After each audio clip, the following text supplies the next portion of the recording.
Hi mga kapatid! So ngayon ay nandito kami ngayon sa may Coron, Palawan. Napakaganda po talaga ng Coron, Palawan at hindi ko pinagsisisihan ang 4,300 na bayad namin sa aming island hopping. Napakaganda po at ngayon po mga kapatid ay ginagamit ko ang aking iPhone 16 Pro Max for the drone. Ayan. So, nagpa-practice po ako mag-drone as a human drone. Charot!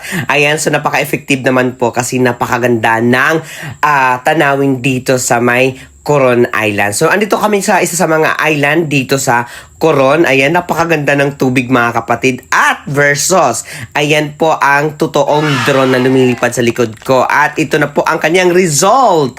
Ayan po, maraming salamat po sa aming ka-joiner na kung saan sila ang may-ari ng drone na ito. Ayan, so di ba napakaganda talaga na may mga kaibigan ka at mga bago kang kilala na kung saan mababait din na tulad mo. Charot! Ayan, so di ba?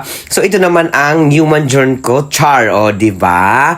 Napakaganda din aking pagiging drone. Charot! Salamat sa iPhone 16 Pro Max. Ayan, di ba? So napakaganda po talaga ng mga kapatid. Tara na!